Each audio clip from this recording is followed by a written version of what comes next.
Shall we start with looking at how you got into the sector of care? Yeah, definitely.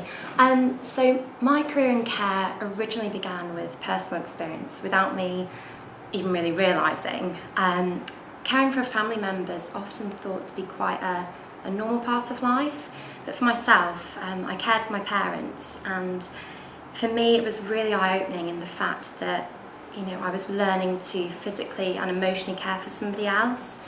Learning how to actually be patient and being compassionate and ultimately putting their needs and wants first.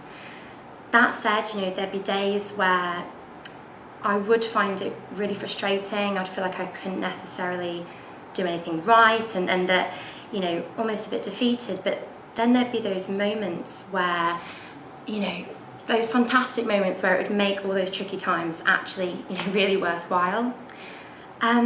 In terms of being a carer, I think in many ways it can be a very challenging role, but with my experience I have found it the most rewarding thing that I've ever done. So whilst at university I actually volunteered for a local charity, and it was assisting people who had maybe lost their sight or were losing their sight.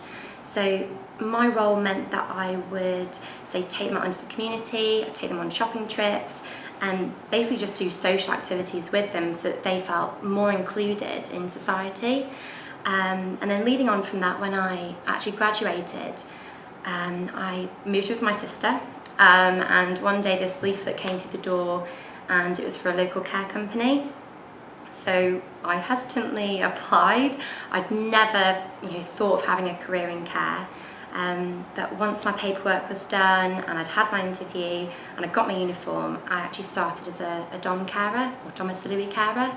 So for those who haven't maybe done care before, being a dom carer means that you are either working individually or with a colleague, and basically you go and you provide care for somebody within their own home.